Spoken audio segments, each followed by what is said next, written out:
प्रश्न, शब्द को आकाश का गुण कहते हैं, इसका क्या मतलब है? उत्तर, इसका मतलब यह है कि शब्द आकाश की जान है। गुण जौहर यानी रूह को कहते हैं और गुणी जिसमें वह गुण रहता है। खुलासा यह है कि शब्द चिदाकाश का चेतन करने वाला है। प्रश्न, सब मतों में मालिक के नाम की बड़ी महिमा कही है और ताकीद की गई है कि उसका नाम हर वक्त जपना चाहिए। क्या उस नाम और शब्द में कुछ मेल है? उत्तर, शब्द ही मालिक का असली नाम है और उसके जपने से ये मतलब है कि हर वक्त उसकी धुन का ख्याल रखना चाहिए। राम राम या अल्लाह अल्लाह या और कोई इसी तरह का नाम बिना भेद और जुगत के जिह्वा से हर वक्त जपते रहना बेफायदा है, क्योंकि उससे सूरत का चढ़ना न होगा और न सच्ची मुक्ति प्राप्त होगी। मुफस्सिल भेद नाम का सदगुरु वक्त से मालूम हो सकता है। प्रश्न, सूरत और शब्द में क्या मेल है? उत्तर, जैसा समुद्र और उसकी लहर में, सूरज और उसकी किरण में। सूरत जो माफिक एक बूंद के है, सिंध रूपी शब्द से अलग होकर कीचड़ रूपी गिलाफों या बंधनों में लिपट गई है। संत रूपी लहर जो हर वक्त समुद्र से निकलकर उसमें फिर जाती रहती है, इस बूंद को अपने साथ ले जाकर गिलाफों या बंधनों से छुटकारा यानी मोक्ष दिला सकती है। प्रश्न, बंधन और मोक्ष किसको कहते हैं?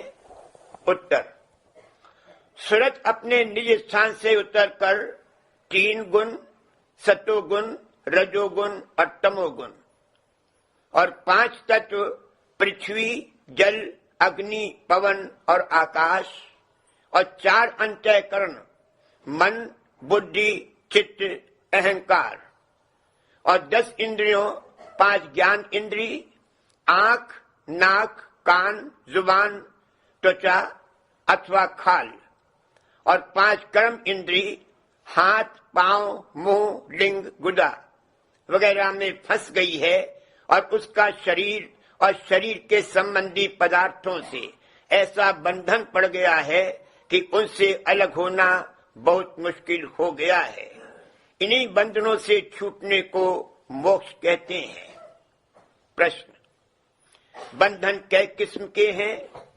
उत्तर, 2 किस्म के, बाहरी और अंतरी। बाहरी बंधन स्त्री, पुत्र, संबंधी, धन धाम, जगत, लाज, कुल मर्यादा और अंतरी बंधन देह, इंद्री, मन, तत्व, गुण और अंतःकरण के साथ हैं। प्रश्न, सूरत का असली स्थान अथवा भंडार कहाँ है? उत्तर, जाल देश में है। जाल देश से जैसे जैसे सूरत नीचे उतरी है, माया की मिलौनी के सबब से स्थान मुकर्रर हुए हैं, जैसे सूक्ष्म, विशेष सूक्ष्म, अति सूक्ष्म और स्थूल, विशेष स्थूल, अति स्थूल। इस संसार में सूरत अति स्थूल खोलों में गुप्त हो गई है और ये संसार जाल देश से तीसरे दर्जे पर गिना जाता है। प्रश्न, रचना के तीनों दर्जों का हाल बतलाइए। उत्तर, प्रथम जाल देश जहां निर्मल चैतन्य अथवा नूर ही नूर है। दूसरा ब्रह्म और माया देश जहां ब्रह्मांडी मन और निर्मल माया के साथ सूरत की मिलौनी हुई। तीसरा जीव देश जहां पिंडी मन और स्थूल माया के साथ सूरत की मिलौनी हुई। प्रश्न, माया किसको कहते हैं? उत्तर, माया उस गुबार का नाम है जो जाल देश के नीचे चेतन पर गिलाफ हो रहा है और नीचे की तरफ वह गुबार या गिलाफ ज्यादा स्थूल होता चला गया है। प्रश्न, जिस तरह सूरत नीचे उतरी उसके उतार के स्थान तफसील के साथ बयान कीजिए। उत्तर, सूरत का असली स्थान राधा स्वामी अनामी पद में है। यहाँ कोई बिरले ही पहुंचते हैं और उन्हीं को परम संत कहते हैं। उस जगह से एक मौज उठी और शब्द रूपी धार होकर नीचे उतरी और दो स्थान यानी अगम और अलख में होकर सत्यलोक में आई। ये स्थान महाप्रकाशवान और निर्मल और चैतन्य है। इस स्थान यानी सत्यलोक के पहुंचे हुए को संत और सत्य पुरुष कहते हैं। इन चारों पद को जाल देश कहते हैं और मुसलमान सत्यलोक को हूत कहते हैं। सत्यलोक से दो स्थान भंवर गुफा और महाशून्य छोड़कर शून्य यानी 10वां द्वार है। यहाँ से सूरत ब्रह्मांड और पिंड में फैली। संतों का आत्म पद और फकीरों का मुकाम हाभूत यही है।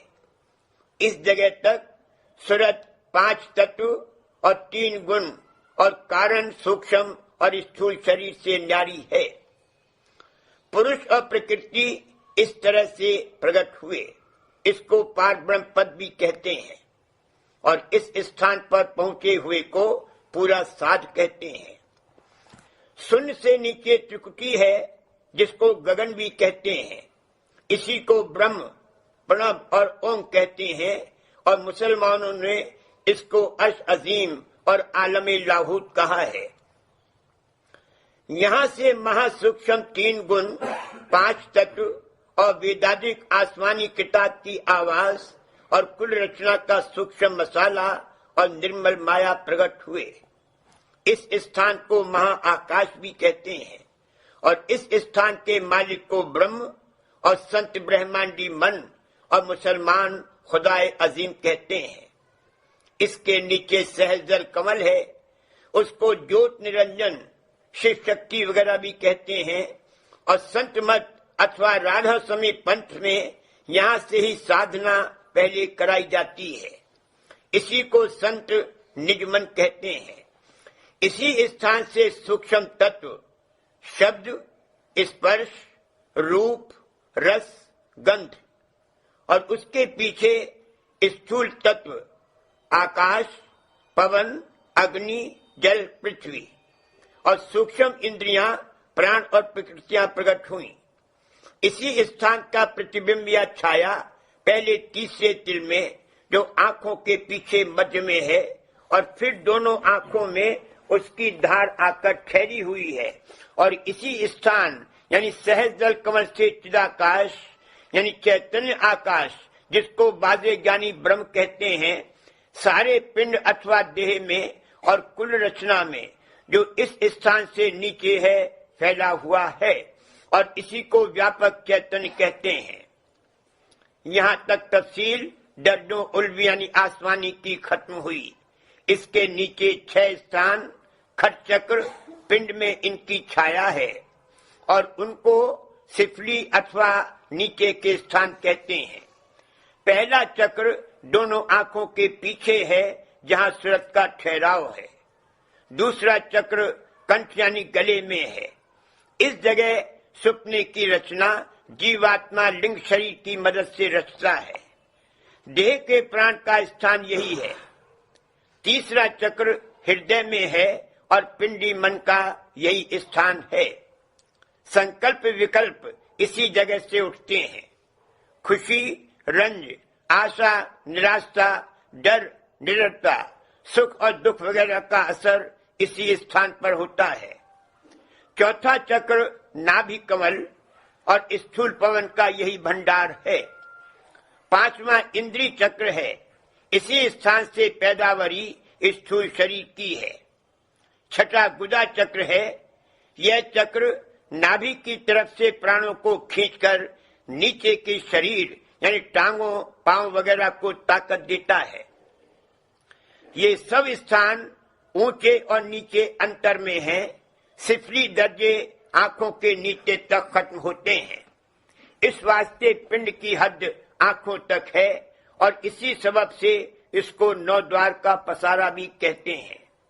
आंखों के ऊपर सहस्त्र कमल के मैदान से ब्रह्मांड शुरू होता है और 10वें द्वार तक खत्म होता है और वही पार ब्रह्म कहलाता है और महाशून्य के मैदान के परे दयाल देश है।